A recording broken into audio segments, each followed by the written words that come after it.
নমস্কাৰ জ্ঞান দৰ্শনৰ আজিৰ খণ্ডলৈ মই মানৱ প্ৰতিমে আপোনালোকক স্বাগতম জনাইছো আৰু যেনে ধৰণে আপোনালোকে জ্ঞাত এই অনুষ্ঠানৰ জৰিয়তে আমি ছাত্ৰ ছাত্ৰীসকলৰ উচ্চ শিক্ষাৰ বিষয়ে বিভিন্ন বিষয় আলোচনা কৰো আৰু তেওঁলোকৰ প্ৰশ্নসমূহৰ উত্তৰ আমি দিবলৈ চেষ্টা কৰো এই অনুষ্ঠানৰ জৰিয়তে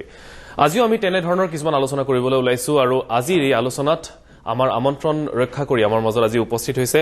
ইউএছটিএমৰ চেঞ্চেলৰ এম হক ডাঙৰীয়া স্বাগতম জনাইছো আমাৰ বিশেষ অনুষ্ঠানৰ মাজলৈ আৰু লগতে আমাৰ সৈতে আজি আছে অলকা বাইদেউ Alaka Sharma dean students welfare USTM বাইদেউক স্বাগতম জনাইছো আমাৰ এই অনুষ্ঠানৰ মাজলৈ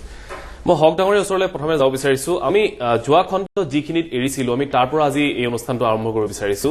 আমি যোৱা খণ্ডত আলোচনা কৰিছিলো ছাত্ৰ ছাত্ৰীসকল আৰু শিক্ষকসকলৰ মাজত যিটো সম্পৰ্ক সেই সম্পৰ্কটো উন্নত হলেহে এখন শিক্ষানুষ্ঠানৰ উন্নতি হোৱা বুলি আমি ভাবিব পাৰো আৰু এই ক্ষেত্ৰত ছাত্ৰ ছাত্ৰীসকলৰ ফিডবেকৰ যথেষ্ট প্ৰয়োজনীয়তা আছে বুলি আপুনি উল্লেখ কৰিছিল গতিকে সেই আলোচনা আমাৰ আধৰুৱা হৈ ৰৈছিল আজি সেই আলোচনাৰ পৰাই আমি আৰম্ভ কৰিব বিচাৰিছো যে এখন শিক্ষানুষ্ঠানৰ ব্যক্তিগতই হওক বা চৰকাৰীয়ে হওক এখন শিক্ষানুষ্ঠানৰ উন্নয়নৰ ক্ষেত্ৰত ছাত্ৰ ছাত্ৰীসকলৰ ফিডবেকটো কিমান প্ৰয়োজনীয় বুলি আপুনি ভাবে সক এটা ইনষ্টিটিউশনত আপুনি জানে যে তিনটা কম্পোনেন্ট এটা এডমিনিষ্ট্ৰেশন এটা টিচাৰ আৰু ষ্টুডেন্টস এই তিনটাৰ মাজত ৰিলেশনটো এটা বন্ডিংটো ইম্প্ৰুভ কৰাৰ কাৰণে হেলথি এনভাইৰনমেন্টৰ কাৰণে ষ্টুডেন্টস ফিডবেকটো বহুত ইম্পৰ্টেন্ট টিচাৰ সবে কাম কৰে এটা ইনষ্টিটিউশনত যেতিয়া জয়েন কৰে সবে কাম কৰে কিন্তু যিবিলাক সিনসিয়াৰ টিচাৰ ডেডিকেটেড টিচাৰ বা ষ্টুডেন্টছৰ কাৰণে খুব ভালকে কাম কৰে তেওঁলোকে ৰিকগনিশ্যনটো প্ৰপাৰলি তাৰ ৰিফ্লেকশ্যন নহয় আৰু দুই নম্বৰ কথা যে এজন টিচাৰে যে ভাল পাৰফৰ্ম কৰিছে তাৰ পাৰফৰমেন্সৰ কোনো মানে এডমিনিষ্ট্ৰেটৰ ফালৰ পৰা কোনো তাক এনেকা ইম্পৰ্টেন্স দিয়া নহয় বা কোনো সাৰ্টিফিকেট দিয়া নহয় বা তাৰ কোনো প্ৰমোশন দিয়া নহয় specially I am talking about government institution আমাৰ প্ৰাইভেট ইনষ্টিটিউশনৰ ক্ষেত্ৰত আমি তো সদায় ষ্টুডেন্টছৰ ইণ্টাৰেষ্টটো আমি প্ৰায়ৰিটি দিওঁ ষ্টুডেন্টে ভাল পাইছে না নাই টিচাৰ এজনক বা টিচাৰজন টাইমত আহিছে না নাই টিচাৰজনে ভালকে পঢ়াইছে না নাই সিলেবাসটো কমপ্লিট কৰিছে না নাই এই ফিডবেক মানে ইজ সো ইম্পৰ্টেন্ট ইভেন এইটো নহয় যে এজন টিচাৰৰ তাৰ গুণগত তাৰ যেটো কোৱালিটি বা এইটো উলোৱাৰ কাৰণে বা তাৰ কোনো বেয়া বস্তু এইটো উলোৱাৰ কাৰণে নহয় ইভেন সামটাইমস টিচাৰে নিজে বুজাৰ কাৰণে যে মোৰ এইটো ডিফিকাল্টি যে মই যেটো ক্লাছ লওঁ যে ক্লাছৰ গৈ পেলাই মই কেতিয়াবা আমি বেছিকে নোট দি দিওঁ কেতিয়াবা মই বেছিকে পঢ়াই দিওঁ ষ্টুডেণ্টে যেটো বুজি নাপায় বিভিন্ন ধৰণৰ প্ৰবলেমবিলাক প্ৰবলেমবিলাক ওলায় তো এইটো এটা থাৰ্ড পাৰ্টি এই ফিডবেকটো ল'ব লাগে কেতিয়াবা এনেকা হয় টিচাৰে নিজৰ মাজতে এই ফিডবেকটো কালেকশ্যন কৰি লয় এইটো থাৰ্ড পাৰ্টি এইটো কালেকশ্যন কৰি পেলাই কম্পাইল কৰি পেলাই যিখিনি ডেফিচিয়েন্সি আছে বা ষ্টুডেণ্টৰ কমপ্লেইন আছে সেই কমপ্লেইনখিনি মানে ওভাৰকাম কৰিব লাগে যিকোনো উপায় টিচাৰক এডুকেট কৰিব লাগে যে এইখিনি প্ৰবলেম আছে বা ষ্টুডেণ্টৰ ডিসস্যাটিসফেকশন আছে প্লাস এই পাৰফৰমেন্সটো এন্টায়াৰ পাৰফৰমেন্স ইভালুয়েশন কৰি পেলাই টিচাৰক এটা ইনসেন্টিভ বা টিচাৰৰ প্ৰমোশন বা টিচাৰক এটা ইম্পৰ্টেন্স দিয়া বা টিচাৰক এডমিনিষ্ট্ৰেটিভ ৰোল দিয়া সেই ডিপাৰ্টমেন্টত এটো বহুত দৰকাৰী কেতিয়াবা এনেকা হয় যে এজন মানুহৰ হাতত আছে ডিপাৰ্টমেন্টটো যিজনৰ কোনো পাৰফৰমেন্স নাই যিজনৰ কোনো সিনসিয়াৰিটি নাই পাংচুয়ালিটি নাই এতেও জয়েন কৰিছে এতেও সিনিয়ৰিটি বেছৰ ডিপাৰ্টমেন্টটো চলাই আছে তো এন্টায়াৰ বস্তুটো ইভালুয়েশন কা বহুত বেছি দৰকাৰ কেতিয়াবা এনেকা হয় যে ষ্টুডেন্টৰ বিলাকৰ এটা এপ্ৰিহেনশন থাকে যে মই এজন টিচাৰৰ পাৰফৰমেন্সটো আমি কেনেকা ফিডবেক দিম ভাল বেয়া বা এইটো প্ৰবলেম সেই এন্টায়াৰ এনভায়ৰনমেন্টটো হেলথি এনভায়ৰনমেন্টটো ক্ৰিয়েট কৰাৰ দৰকাৰ মানে ৰেসপন্সিবিলিটি হয় ম্যানেজমেন্টৰ এডমিনিষ্ট্ৰেশন এটা এনেকা এনভায়ৰনমেন্ট এটা ক্ৰিয়েট কৰিব লাগে যে ষ্টুডেন্টক ক'ব লাগে যে without putting Euro name you just give the information about the satisfaction about the dissatisfaction about the needs and requirements কি দৰকাৰ আছে এটো ফিডবেক দিব লাগে ছাত্ৰ ছাত্ৰীসকলৰ মাজত কিন্তু হক ডাঙৰীয়া হেতু আলোচনা হয় তেওঁলোকৰ মাজতে থাকি যায় সেই আলোচনাটো যে তেওঁলোকে কোন গৰাকী শিক্ষকৰ তেওঁলোকে পাঠদান প্ৰক্ৰিয়াটো ভাল পায় বা তেওঁলোকে কোন গৰাকী সহজভাৱে তেওঁলোকে বুজি পোৱা নাই গতিকে এনে ধৰণৰ আলোচনাবিলাক হৈ থাকে গতিকে এই ফিডবেকটো যদি শিক্ষকসকলৰ মাজলৈ যায় তেন্তে হয়তো উপকৃত হ'ব ছাত্ৰ ছাত্ৰীৰ লগতে শিক্ষকসকলো মই অলকা বাইদেউৰ ওচৰলৈ যাব বিচাৰিছো বাইদেউ যেহেতু হক ডাঙৰীয়া ইতিমধ্যে উল্লেখ কৰিছে যে ছাত্ৰ ছাত্ৰীসকলৰ ফিডবেকটো যথেষ্ট প্ৰয়োজনীয় এই ক্ষেত্ৰত ইউএছটিএমে কেনে ধৰণৰ পদক্ষেপ গ্ৰহণ কৰিছে ছাত্ৰ ছাত্ৰীসকলৰ পৰা ফিডবেকৰ জৰিয়তে তেওঁলোকৰ শিক্ষকসকলৰ প্ৰতি থকা তেওঁলোকৰ প্ৰতি থকা দায়বদ্ধতাৰ বিষয়ে আপোনালোকে কিবা আলোচনা কৰিছে নেকি বা ছাত্ৰ ছাত্ৰীসকলক এই ক্ষেত্ৰত প্ৰায়ৰিটি দিয়া হয় নেকি চাওক ছাত্ৰ ছাত্ৰীসকলৰ ফিডবেকৰ কথা অতি গুৰুত্বপূৰ্ণ কিন্তু এই ফিডবেক লোৱা প্ৰসেছত আটাইতকৈ গুৰুত্বপূৰ্ণ কথাটো হ'ল যে ছাত্ৰ ছাত্ৰীসকলে নিৰ্ভীক মনোভাৱেৰে এই ফিডবেকটো দিব পাৰিছে, আগবঢ়াব পাৰিছে। এইটো প্ৰথম কথা। আৰু দ্বিতীয় কথা কি যে ছাত্ৰ ছাত্ৰীসকলে কোনকেইটা শিতানত নিজৰ ফিডবেকটো দিব লাগে এই বিষয়ে তেওঁলোকক অৱগত কৰা আৰু তেওঁলোকক এটা চইচ দিয়া। কাৰণ আমি ভাল বেয়া বুলি ক'লে বুজি নাপায়, কিন্তু কিমান ভাল, আটাইতকৈ ভাল কোন, কিয় ভাল, কি প্ৰচেছৰ কাৰণে ভাল, এইবিলাক বিভিন্ন মানে যিটো নিটিগ্ৰিটি বুলি যিটো কোৱা হয়, যিটো ফাইনেল আসপেক্ট, এই ফাইনেল আসপেক্ট যদি আমি কুৱেশ্যনাৰত আমি ইনক্লুড কৰিব পাৰো আৰু ফিডবেক লোৱা প্ৰক্ৰিয়াটো এনেকুৱা হ'ব লাগে য'ত কি তেওঁলোকে নিৰ্ভীক মনেৰে ফিডবেক দিব পাৰে। কাৰণ সাধাৰণতে ইণ্টাৰনেল এক্সামিনেশ্যন ইয়া ছায়েন্স ফিল্ড হলে প্ৰেক্টিকেল এক্সামিনেশ্যন এইবিলাকৰ ক্ষেত্ৰত শিক্ষকসকলৰ হাতত বহুত নম্বৰ্ছ থাকে। গতিকে ছাত্ৰ ছাত্ৰীসকলে যদি ভয় কৰে যে আমি কিবা নেগেটিভ কমেণ্ট দিলে আমাৰ এগেইনষ্টে কিবা একশ্যন ল'ব, তেনেহ'লে উল্লেখ কৰিছে যে তেওঁলোকৰ পৰিচয়টো গোপনে ৰখা হ'ব, তেওঁলোকে কোনে সেই ফিডবেকটো দিছে সেইটো গম নাপায়, তেওঁলোকৰ এক্সেক্টলি পোল চিষ্টেমৰ এটা পৰিচয়টো গোপন ৰাখিব লাগিব। আৰু এট দ্য ছেম টাইম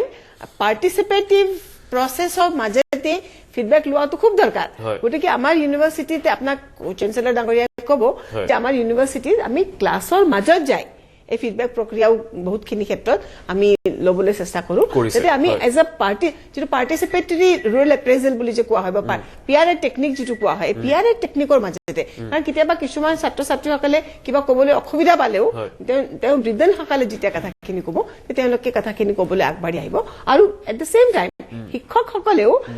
কিবা নেগেটিভ কমেণ্ট যদি আছে এইটো ব্যক্তিগত হিচাপে নলয়, এইটো এটা প্ৰচেছৰ এগেইনষ্ট নেগেটিভ কমেণ্ট আছে, সেইটো যদি অনুধাৱন কৰে তেনেহ'লে নিজৰ ইম্প্ৰুভমেণ্টৰ এটা স্কোপ থাকে। আৰু মই এটা কথা আপোনাক কওঁ, বিশ্বাস কৰক যে এটা ক্লাছত যায়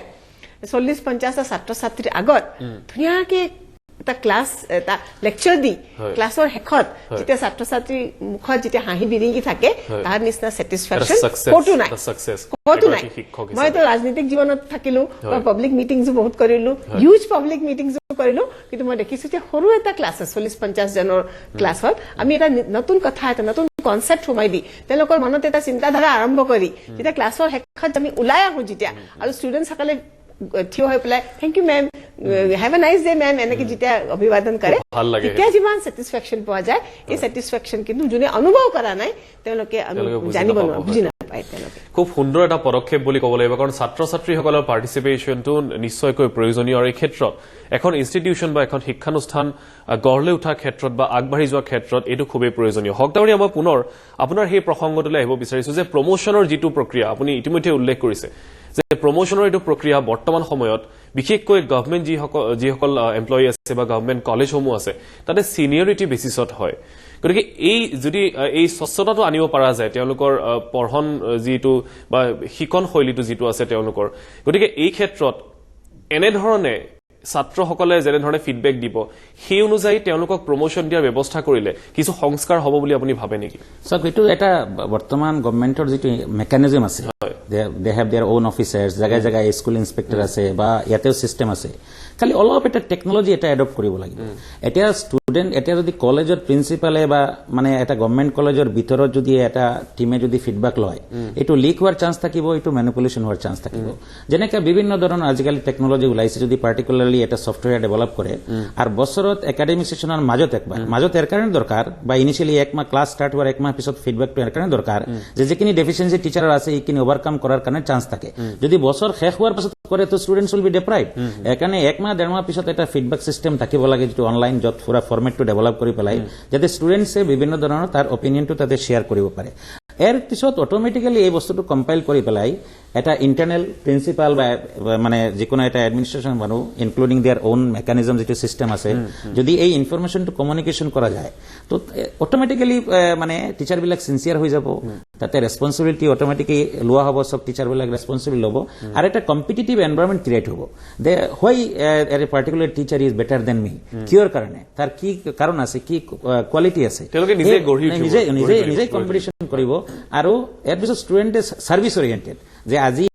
besides classes, besides syllabus, আমার এজন particular teacher আমার career-এর কারণে, আমার life-এর কারণে, life গড়ার কারণে কি extra আমাক বুদ্ধি দিলে, outlook দিলে, তো entire বস্তুটো compilation-ত আহি যাব, automatically teacher এজনে ভাল teacher এজনে priority পাই থাকিব। এতিয়া for example আমাৰ teacher বিলাকৰ মাজত এটা mentality টো হৈছে তেও senior, তেও আগতে আহিছে, তেও doctorate, মই doctorate নহয়। এনেকা ধৰণৰ বস্তুবিলাক এটা inferiority complex teacher-এর মাজত থাকে।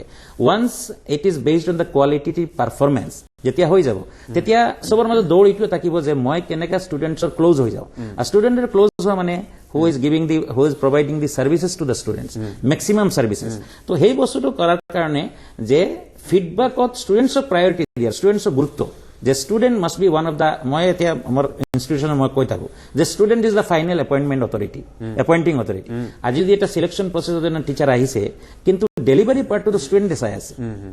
Day to day students are checking it, এই টিচারজন টাইমত সোমাই না নাই, এই টিচারজন যদি টাইমত সোমাইছে তো আর্লি এক্সিট কৰিছে না নাই ক্লাছৰুমৰ পৰা, সিলেবাসখিনি টাইমত কমপ্লিট কৰিছে না নাই, যদি দৰকাৰ পৰে ৰেমেডিয়েল ক্লাছ লৈছে না নাই। সো এন্টায়াৰ বস্তুটো যেতিয়া এটা মানে পারফরমেন্স ইভ্যালুয়েশনত আহি যাব, অডিটত আহি যাব, তেতিয়া there will be competition, everyone will run, মানে মই আগত যাব লাগে। সেই বস্তুটো ক্রিয়েট কৰিব হলে ফিডব্যাক স্টুডেন্টসক প্রায়োরিটি দি পেলাই, স্টুডেন্টক গুরুত্ব দি পেলাই ফিডব্যাক সিস্টেমটো বলা লাগে। And based on that they can develop a mechanism যে okay academic credentials, these are the academic credentials, if you are getting 20 then next promotion will be done, plus performance in taking classes delivery, হেইখিনি এড হৈ গলে based on that promotion to দিব পাৰে যদি বিচাৰে, যদি otherwise তো এই প্ৰক্ৰিয়াটো যদি আপুনি যেটো প্ৰক্ৰিয়া উল্লেখ কৰিছে এই স্বচ্ছতাটো বা এই প্ৰক্ৰিয়াটো তেওঁলোকৰ যেতিয়া শিক্ষকসকলক নিযুক্তি দিয়া হয় তেনে সময়তে যদি এনে ধৰণৰ ছাত্ৰ ছাত্ৰীসকলক ইনভলভ কৰিব পৰা এটা সম্ভৱ হৈ উঠে নেকি? যেনে ধৰণে এতিয়া আমি যদি কওঁ আমি আমেৰিকাৰ যেটো নিৰ্বাচন হৈ গল সেইটো একদম স্বচ্ছ, সকলোৱে দেখা পায়। এইটো বহুত ইনস্টিটিউশন এনেকা আছে আজিকালি CBSE ৰ আপোনাৰ যিখিনি কেন্দ্ৰীয় বিদ্যালয় নবোদয় আপনি দেখিব 80% টিচাৰ কন্ট্ৰাকচুয়াল হয়। দিস এন্টায়াৰ সিস্টেম এটা দেখিছে, এইবিলাকে টেস্ট কৰি দেখিছে যে আমি যদি পাৰ্মানেন্ট টিচাৰ এপয়েন্টমেন্ট কৰি দিও এই টিচাৰজনৰ এটা এইটো নেচারটো অটোমেটিক্যালি ডেভেলপ হৈ যায় যে মই তো পার্মানেন্ট, মই ডেলিভারি দিও, মই ভালকে সার্ভিস করব না করব, আমি তো মই ট্রান্সফার হবে, মোর প্রমোশন হবে, এর কারণে এবারে কন্ট্রাকচুয়াল টিচার রাখে। তো 11 মাহৰ কাৰণে দিয়ে ফিডব্যাক চাই, স্টুডেন্টেৰ স্যাটিসফ্যাকশন চাই, নেক্সট 11 মান্থসৰ কাৰণে এপয়েন্টমেন্ট দি। তো ইট ইজ এ মেকানিজম, মই এইটো কোৱা নাই যে 11 মাহৰ কাৰণে দিব লাগে, but the honesty is the main thing. এজন টিচাৰৰ মাজত সেই অনেস্টি দিব লাগে যে I am getting salary, I am getting something, it is delivering to the students community. এই এন্টায়ার বস্তুটো মানুহৰ ভিতৰত সোমাব হলে কম্পিটিটিভ এনভাইৰনমেন্ট এটা ক্ৰিয়েট কৰিব লাগিব। সেই এনভাইৰনমেন্টৰ কাৰণে ultimately you have to pay. যদি এজনে ভালকে পাৰফৰ্ম কৰিছে either you have to certify or you have to give incentive, someway you have to recognise or appreciate someone's performance. সেই বস্তুটো নাই নহয়। এই বস্তুটো এনেকা ভাল এটা স্টুডেন্টে দেখিব কেতিয়াবা ভাল রেজাল্ট কৰিছে এটা কলেজত, কিন্তু entire credit is going to principal, entire is going to HOD because they are the spokesperson of the department. কিন্তু এজন মানুহে ইমান কষ্ট কৰি পেলাই তাৰ বেকসাইডত আছে, ইমান কন্ট্ৰিবিউশন কৰিছে, তাৰ বস্তুটো ৰিফ্লেকশন আনা নাই। ভাইস ভাৰ্সা যদি কেতিয়াবা পাৰফৰমেন্স বেয়া হয় তেতিয়াও প্ৰিন্সিপাললৈ যায় এটো ব্লেম যায়, বা ছাত্ৰ ছাত্ৰীসকলে যদি তেওঁলোকৰ আশানুৰূপ প্ৰদৰ্শন কৰিব পৰা নাই তেতিয়া ছাত্ৰ ছাত্ৰীসকললৈ যায়। অবভিয়াসলি যাব লাগে প্ৰিন্সিপালৰ ওচৰত, because it depends on the administration. তো অবভিয়াসলি যেজন এডমিনিষ্ট্ৰেশ্যনত আছে it is his duty to appreciate the performance teachers. তেওঁ যদি এই লোকেলি যদি সেই টিচাৰজনক ৰিকগনাইজ নকৰে বা ইয়াৰলি এটা ফাংশনত ৰিকগনাইজ নকৰে বা কোনো ইনসেন্টিভ নিদিয়ে বা সেই টিচাৰজনে এক্সট্ৰা ক্লাস লৈ আছে ইভিনিংক তাক যদি এপ্ৰিচিয়েট নকৰে, তো আলটিমেটলি সেই জায়গাত গৈ পেলাই ভাল টিচাৰখিনি এটা টাইমত গৈ পেলাই ডিপ্ৰেশনত যায়, ভালকে সাৰ্ভিস দিব নিবিচাৰে। তো this kind of environment must be created through administrative process. এই administrative process তো কোনো নাই, কোনো জায়গাতে এই administrative process তো আমি আজিলৈকে দেখা নাই যে government can professionally this type of issues can be adopted and they can take consultancy from different organizations, even NGO দিব পাৰে এইবিলাক কামবিলাক দিব। আৰু গভৰ্ণমেণ্টৰ ক্ষেত্ৰত দৰাচলতে গভৰ্ণমেণ্ট যিসমূহ কলেজ আছে সেই কলেজসমূহৰ ক্ষেত্ৰতো এতিয়া হাই টাইম বুলি ক'ব লাগিব এনে ধৰণৰ ব্যৱস্থা গ্ৰহণ কৰিবলৈ হৈছে। মই বাইদেউৰ ওচৰলৈ আহিব বিচাৰিছো আৰু এটা প্ৰসংগ, সেইটো হৈছে আমি শিক্ষকসকলৰ কথা পাতি আছো। ছাত্ৰ ছাত্ৰীসকলৰ উন্নয়নৰ বাবে বা তেওঁলোকৰ ভৱিষ্যত নিৰ্ণয়কাৰী সময় যেটো হৈছে সেইটো হৈছে বিশেষকৈ 11 আৰু 12 একাদশ আৰু দ্বাদশ শ্ৰেণীৰ ছাত্ৰসকলে সেইখিনি সময়তে তেওঁলোকৰ কেৰিয়াৰটো গঢ় দিয়ে। গতিকে কেৰিয়াৰ যেটো গাইডেন্স থাকে তেওঁলোকৰ এখন শিক্ষানুষ্ঠান হিচাপে তেওঁলোকক কোনটো সময়ৰ পৰা তেওঁলোকক সেই দিশটো দেখুৱাই দিয়াৰ প্ৰয়োজন বুলি আপুনি ভাবে? কেৰিয়াৰ গাইডেন্সৰ যদি আমি কথা কওঁ তেন্তে উচিত সময় কোনটো কেৰিয়াৰ গাইডেন্সৰ কাৰণে? আৰু শিক্ষানুষ্ঠানসমূহে এই ক্ষেত্ৰত ব্যৱস্থা লৈছে নে নাই? কিন্তু মই এটা কথা ক'ব বিচাৰো যে অসমত কেৰিয়াৰ কাউন্সেলিং পেপাৰত লিখিবলৈ যদি কোনোবা আৰম্ভ কৰিছে এইটো মই আছিলো যেতিয়া মানে 1997-98 কোনো কেৰিয়াৰ কাউন্সেলিঙৰ কথা নাছিলে তেতিয়া আমাৰ চেণ্ট্ৰেলৰ কাকতত কেৰিয়াৰ কাউন্সেলিং খিতানত ধাৰাবাহিকভাৱে লিখিছিলো আৰু তেতিয়া মই এটা কথা অনুভৱ কৰিছিলো আৰু এতিয়াও মই এটা শিক্ষানুষ্ঠানৰ লগত জড়িত থাকি এটা কথা অনুভৱ কৰিছো যে ক্লাছ 8-9 পৰা এটা মোটিভেশ্যনৰ খুব প্ৰয়োজন ল'ৰা ছোৱালীক আৰু এই মোটিভেশ্যনটো আমি সেইকাৰণে দিব লাগে যে কিছুমান ল'ৰা ছোৱালী ভাবে যে সায়েন্স মানে মেডিচিন আৰু ইঞ্জিনিয়াৰিং কিন্তু সায়েন্স আৰু মেডিচিন ইঞ্জিনিয়াৰিং নহয় তাৰ উপৰিও বহুতখিনি আছে আৰু আৰ্টছ বুলি ক'লে অকল এই আৰ্টছ গ্ৰেজুৱেট বুলি নহয় কিন্তু আৰ্টছত স্পেচিয়েলাইজেশ্যন লৈ চিভিল সাৰ্ভিস এক্সামিনেশ্যন বা আনে বহুতখিনি স্কোপ এটা আছে সেইখিনি মোটিভেশ্যন কিন্তু আমি ক্লাছ 8-9 পৰা আমি যদি দিব পাৰো তেনেহলে ল'ৰা ছোৱালী পঢ়িবলৈ মন এটা হয় কাৰণ আজিকালি দেখা যায় ল'ৰা ছোৱালী মেক্সিমাম ল'ৰা ছোৱালী দিশহাৰা হৈ আছে তেওঁলোকৰ কোনো ধ্যান ধাৰণা নাই আৰু যি ৰেটত গাইডেন্সৰ অভাৱ আৰু যি ৰেটত টেকনলজি চেঞ্জ হৈ আছে যে আজি 10 বছৰ পিছত কোনটো জবৰ চাকৰি কোনটো ক্ষেত্ৰত চাকৰি থাকিব আৰু ক'ত চাকৰি নাথাকে এটা মানে ৰবটছ আহি গ'ল ভাৰ্চুৱেল ইন্টেলিজেন্স আহি গ'ল গতিকে ইমান ফাষ্ট চেঞ্জ আহি আছে গতিকে এই গোটেইখিনি কথা সামৰি ক্লাছ 8-9 পৰা আৰম্ভ কৰিব লাগে আৰু 8-9 পৰা বিভিন্ন যি ইনষ্টিটিউশন অফ স্পেচিয়েলাইজেশ্যন যিবিলাক আছে আৰ্কিটেকচাৰে হওক মেডিচিনে হওক ইঞ্জিনিয়াৰিঙে হওক বা চিভিল সাৰ্ভিসে হওক এইবিলাক স্কুল এইবিলাক ইনষ্টিটিউশনছৰ ভিজিট কৰাব লাগে আৰু আমাৰ নিচিনা প্ৰফেচনেল বডিজ যিবিলাক আছে আমাৰ নিচিনা প্ৰফেচনেল বডি পৰা তেওঁলোকে যদি সহায় বিচাৰে আমি বিভিন্ন স্কুল কলেজত আমি এনে ধৰণৰ এটা মানে কি আৰু ওৰিয়েন্টেশন টাইপ অফ মানে এনালিসিস আমি কৰিব পাৰো সো দ্যাট মানে ল'ৰা ছোৱালী বিলাকে আগবাঢ়িব পাৰে এইখিনি এটা কথা সুধিব বিচাৰিম আপোনাক ক্লাছ 8-9 কথা কৈছে কিন্তু কেৰিয়াৰ হিচাপে এগৰাকী ছাত্ৰ বা এগৰাকী ছাত্ৰীৰ মাইন্ডসেটটো তেতিয়ালৈ সাজু হৈ উঠে নে এটা প্ৰফেশন চইচ কৰিবলৈ তেওঁলোকে প্ৰফেশন চইচ কৰিব ক্লাছ 10 পিছত ক্লাছ 10 পিছত কোনটো ষ্ট্ৰীমত যাব এইটো তেওঁলোকে সিদ্ধান্ত ল'ব কিন্তু কোনটো ষ্ট্ৰীমত যাবলৈ কি প্ৰয়োজনীয়তা আছে কি স্কোপ আছে এইখিনি যদি তেওঁলোকে নাজানে তেনেহলে তেওঁলোকৰ কাৰণে এটা অসুবিধা হয় আৰু ল'ৰা ছোৱালীসকল আজিকালি খুব দিশহাৰা হৈছে ল'ৰা ছোৱালীৰ মাজত যে এইবিলাক মানে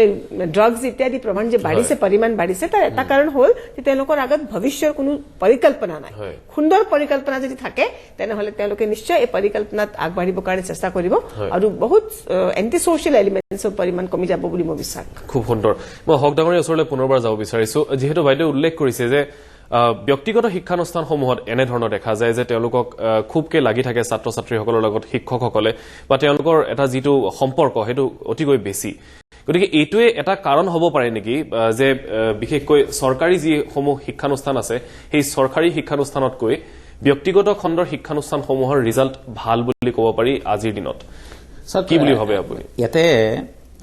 প্ৰাইভেট ইনষ্টিটিউচনত কি হয় ম্যানেজমেন্ট ইজ একাউন্টেবল ৰেসপন্সিবল তেওঁৰ ফিউচাৰৰ কথা আছে সাৰ্ভাইভালৰ কথা আছে প্ৰিন্সিপাল ইজ অলসো একাউন্টেবল ৰেসপন্সিবল তেওঁৰ কন্টিনিউয়েশনৰ কথা আছে টিচাৰৰ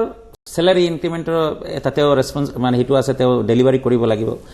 স্টুডেন্টস ইয়াতে আহিছে দে অলসো পেইড দে মানে হেতু ভাবে কিন্তু গভর্নমেন্ট ইনস্টিটিউশনত কি হয় পেমেন্টটো তো গভর্নমেন্টের ফালৰ পৰা আহি থাকে বহুত ভাবে যে ইয়াতে তো বহুত কষ্টলি এটো প্রাইভেট ইনস্টিটিউশন বিৰাট কষ্টলি কিন্তু আমি কম্পেয়াৰ কৰি ওলাইছো আমি এনালাইসিস কৰি ওলাইছো এটা সেন্ট্ৰাল ইউনিভাৰ্সিটি এটা জেনাৰেল কোৰ্সৰ কাৰণে এটা স্টুডেন্টৰ পাৰ ইয়াৰ 3.5 লাখ টাকা খৰচ হয় as per UGC calculation 3.5 lakh টাকাৰ উপৰত খৰচ হয় এটা ইঞ্জিনিয়াৰিং স্টুডেন্টেৰ কাৰণে নিয়াৰলি 9 লাখ IIT এজ আ স্টুডেন্টেৰ কাৰণে nearly 13 lakh per year expenditure government of India কিন্তু আমি প্ৰাইভেট ইনস্টিটিউট তাতকৈ 1/3 লোৱা নাই তো এই যে মেন্টালিটি এটা যে এইটো গভৰ্নমেন্টে মোক স্যালাৰি দিছে মই গভৰ্নমেন্টৰ চাকৰি কৰি আছো এৰ কাৰণে সেই একাউন্টেবিলিটি অটোমেটিক 2 নম্বৰ সেই প্ৰিন্সিপাল যদি ডাইনামিক না থাকে সেই কলেজৰ তো অৱস্থা বেয়া হ'ব প্ৰাইভেট ইনস্টিটিউশনত কি হয় everyone is accountable students to teachers teachers to principals management সবৰ এটা টার্গেট থাকে যে we have to show the result তো সেই সিনসিয়ারিটিটো মানে মনিটরিং প্রসেসত আহিছে যে মনিটরিং প্রসেসটো এই মনিটরিং প্ৰচেছটো গভর্নমেন্ট ইনস্টিটিউশনত নাই তো তার মাজত তো গভর্নমেন্ট ইনস্টিটিউশনত বহুত ভাল টিচার আছে যেবিলাক টিচারের কারণে এতিয়াও গভর্নমেন্ট ইনস্টিটিউট বহুত ভাল ভাল রেজাল্ট কৰি আছে আৰ 2 নম্বৰ গভর্নমেন্ট ইনস্টিটিউশন আপনি যদি কম্পেয়ার করে talents of the teachers then you will see that teachers are more talented in the government institution than the private but kintu monitoring process sincerity devotion hey kotrat goi pela hebilak tolot থাকে হেইটো কেনে ধৰণে গঢ়লৈ উঠিব বুলি আপুনি ভাবে বিশেষকৈ যদি গভৰ্নমেন্ট ইনষ্টিটিউটৰ কথা কওঁ এটো খুবেই প্ৰয়োজনীয় it is only if we provide the opportunity to students to speak যদি ষ্টুডেণ্টছক আমি অপৰচুনিটি দিওঁ তেওঁলোকে কথা কওক যে আমাৰ টিচাৰৰ পৰা মই কি এক্সপেক্ট কৰিছো কি বিচাৰিছো অট'মেটিক চিনচিয়াৰিটি আহি যাব কম্পালশ্যনত আহি যাব টিচাৰবিলাক এতিয়াতো টিচাৰ্ছ আৰ ফ্ৰী চাওক আজি যদি আমি প্ৰক্ৰিয়া নাই প্ৰক্ৰিয়া নাই এতিয়া প্ৰক্ৰিয়াটো চাওক আজি এক্ৰিডিশ্যন যিবিলাক অৰ্গেনাইজেশ্যন আছে নাক আছে বিভিন্ন ধৰণৰ আহি পেলাই ইনফ্ৰাষ্ট্ৰাকচাৰ চাই আহি পেলাই বিভিন্ন ৰিজাল্টবিলাক চাই আহি পেলাই চাই কিমান ইয়াৰ পৰা SCS চিভিল চাৰ্ভিচ কোৱালিফাই কৰিছে বিভিন্ন ধৰণৰ এইবিলাকৰ পেৰামিটাৰ চাই কিন্তু এই বস্তুটো ইমান ভালকে নাই যে তাতে ষ্টুডেণ্টছৰ ইনপুট আছে না নাই what students R saying about this institution what students R saying about দি তেওঁলোকে আহি চাব ৰিচাৰ্চ পেপাৰ কেইটা পাব্লিছ হৈছে তেওঁলোকে চাব নেট কোৱালিফাই কেইজনে কৰিছে এইবিলাক চাব কিন্তু যিবিলাক কাষ্টমাৰ আমি যদি চাওঁ if you say that the are the students are the customers of the institution এই ষ্টুডেণ্টছখিনি কি কৈছে ষ্টুডেণ্টছৰ কি ছেটিছফেকশ্যন আছে হোষ্টেলত কি ফেচিলিটি আছে টিচিং কেনেকা ৰেগুলাৰিটি আছে না নাই টিচাৰবিলাক টাইমত আহে না নাই তো এণ্টায়াৰ বস্তুবিলাক সেই এক্ৰিডিশ্যন বস্তুবিলাক ভালকে এডপ্ট কৰা নাই আৰু যদিও আছে এতিয়া এটা জেনাৰেল এক দিনত দুই দিনত আহিব ষ্টুডেণ্টৰ লগত অলপ ইণ্টাৰেকশ্যন কৰিব সেইদিনা ষ্টুডেণ্টছত তাৰ চব ভইচটো অপেন নকৰে তো if feedback is taken given the freedom to the students automatically 1-2 বছৰৰ ভিতৰত এই প্ৰচেছটো ডেভেলপ হৈ যাব and there will be competitive environment every teacher will fight in a healthy competitive environment that I must be a very good teacher I must be a performer I must deliver something so that I can show better result মোৰ কাৰণ বিভিন্ন টিচাৰে বিভিন্ন paper পঢ়াই থাকে একাৰণে এইটো competition হৈ থাকে যে মোৰ পেপাৰৰ ষ্টুডেণ্টে ভাল স্কোৰ কৰক এই বস্তুটো নাই হয় আৰু যদি কন্টিনিউয়াস এগৰাকী শিক্ষকৰ প্ৰতি ছাত্ৰ ছাত্ৰীসকলৰ যদি যিটো ধাৰণা হেতু যদি বেয়া হয় তেনে গম পোৱা যাব যে হে তেওঁৰ শিক্ষাদান ক্ষেত্ৰত বা প্ৰক্ৰিয়াৰ কিছু বিসংগতি আছে যাৰ ফলত তেওঁলোকক হয়তো সেই বিষয়ে আলোচনা কৰিব দিয়া হ'ব শিক্ষকসকলক গতিকে স্বচ্ছতাটো আহিব বুলি আমি এই ক্ষেত্ৰত আমি ভাবিব পাৰো মোৰ সময় শেষ হৈছে গতিকে আমি এটা কথা শেষত আপোনাৰ পৰা জানিব বিচাৰিম মই বাইদেউৰ ওচৰলৈও যাম কিন্তু খুব সংক্ষেপতে মই হকদাৰৰ ওচৰত জানিব বিচাৰিছো এইটোৱে যে বাছনি কৰাৰ ক্ষেত্ৰত বিশেষকৈ ছাত্ৰ ছাত্ৰীসকলে হওক বা অভিভাৱকসকলে হওক এখন ইনষ্টিটিউট বাছনি কৰাৰ ক্ষেত্ৰত তেওঁলোকে কি দিশটো চোৱা উচিত এখন ভাল ইনষ্টিটিউট কেনেধৰণে তেওঁলোকে বাছনি কৰা উচিত খুব সংক্ষেপত স্যাৰ গভৰ্নমেন্ট ইনস্টিটিউশনেৰ ক্ষেত্ৰত ইজ ভেৰি ইজি ব্যাকগ্ৰাউন্ড যে এটা আজি কটন কলেজৰ নাম আৰু বাছনিৰ ক্ষেত্ৰত কোনে ক'ব নালাগে সৰু সৰু ষ্টুডেণ্টেও গম পায় but if we go for a newly established institution specially private institution আমি তাৰ ব্যাকগ্ৰাউন্ডটো চাব লাগে হু হেভ এষ্টাব্লিছড তেওঁলোকৰ এডুকেশ্যনেল ব্যাকগ্ৰাউন্ডটো কি তেওঁলোকে কি কৰিছে তেওঁলোকৰ ৰিজাল্টটো কেনেকা সেকেন্ডটো চাব লাগিব ইনফ্ৰাষ্ট্ৰাকচাৰ যে ফিজিক্যাল ইনফ্রাস্ট্রাকচারটো কি এটা ক্যাম্পাস আছে নেকি ক্যাম্পাস এনভায়রনমেন্ট আছে নেকি আজি যদি মই হসপিটাল কওঁ হসপিটালত মানে কি সোমালে আমি পেশেন্ট চাম সোমালে আমি ডক্টৰ পাম সোমালে আমি মেডিসিন পাম বিভিন্ন ধৰণৰ এটা এনভায়রনমেন্ট থাকে সিমিলারলি এটা এডুকেশনাল এনভায়রনমেন্ট থাকা এটা ক্যাম্পাস থাকিব লাগিব physical infrastructure and then one of the important component is teacher who are teaching এই বস্তুখিনি আর প্লাস তো ডকুমেন্টেশন প্রসেস যেটো আমি জানো রিকগনিশন এপ্রুভেল যে যিখিনি কোর্স তেও চলাই আছে সেই কোর্সখিনি কনসার্ন লোকাল ইউনিভাৰ্সিটিৰ পৰা এফিলিয়েশন আছে না নাই আৰু যদি ইটো আন্ডাৰ দি পাৰভিউ অফ স্ট্যাটুটৰী বডি থাকে AICT NCT বিভিন্ন ধৰণৰ আজি যদি বিএড কোনো মানুহে কৈছে তো it must be approved by national council for teachers education আৰু যদি কোনে কৈছে যে এটি pharmacy it must be approved by the pharmacy council of India কোনো মানুহে কৈছে আমি ল পঢ়াই আছো it must be approved by the bar council of India these are the all statutory approvals তাতে কি কোৰ্স স্ট্যাটুটৰী এপ্ৰুভেলছৰ আন্ডাৰত থাকে তেতিয়া দুটা document important one is affiliation from the concern body and second is approval এই বস্তুখিনি যদি কোনো আনে ভালকে চাই লয় আৰু আজিকালি ইমান ইজি হৈছে whether any institution is approved or affiliated this information is available in the authorities website it is available কিন্তু কথা হল যে কোনো মানুহে বাহিৰৰ পৰা এইটো নকৰি পেলাই ফিজিক্যালি আহি পেলাই সব ভেৰিফিকেশন কৰি চাব লাগে মোৰ শেষ সময় হৈছে গতিকে বাইদেউ দুটা শব্দত আপোনাৰ পৰা জানিব বিচাৰিম আপুনি কি ক'ব বিশেষকৈ অভিভাৱকসকলৰ বাবে না মই এটা কথা কওঁ যে আজিকালি নেটত বহুতখিনি কথা এভেইলেবল আছে গতিকে নেটত নুচুৱাকে কোনো দিন সিদ্ধান্ত ল'ব নালাগে কাৰণ UGC হওক AICT হওক BCI হওক সবৰে নিজৰ ৱেবছাইট আছে ৱেবছাইট চেক কৰি পেলাই আপোনালোকে চাই লওক whether that institution is authentic or not আৰু বাকিখিনি কথা ইনফ্ৰাষ্ট্ৰাকচাৰ ষ্টুডেন্টস পাৰফৰমেন্স এটসেট্ৰা গতিকে তাৰ ওপৰত ডিপেন্ড কৰিব গতিকে এই আলোচনা আমি হয়তো অহা খণ্ডলৈ আগবঢ়াব লাগিব কাৰণ আমাৰ সময় শেষ হৈ আহিছে গতিকে এখন ইনষ্টিটিউশন আপোনালোকে সিলেক্ট কৰাৰ ক্ষেত্ৰত বা এখন শিক্ষা প্ৰতিষ্ঠান আপোনালোকে চুজ কৰাৰ ক্ষেত্ৰত কেনে ধৰণে আগবাঢ়িব লাগে এই বিষয়ে আমি অহা খণ্ডত হয়তো আলোচনা কৰিম আজি আমাৰ যেহেতু সময় শেষ মই হক ডাঙৰীয়াক ধন্যবাদ জনাইছো শৰ্মা বাইদেউক ধন্যবাদ জনাইছো কিছু সময় আমাৰ এই অনুষ্ঠানৰ বাবে দিয়াৰ বাবে আৰু আপোনালোকৰ যদি কিবা প্ৰশ্ন থাকিলে তেনে আমাক অহা খণ্ডত আপোনালোকে ফোন কৰি সুধিব পাৰে আমি সেই উত্তৰসমূহ দিবলৈ চেষ্টা কৰিম আৰু ইয়াৰ লগে লগে আজিৰ জ্ঞান দৰ্শনৰ পৰা মই মানসপুৰ নিবিদায় লৈছো ধন্যবাদ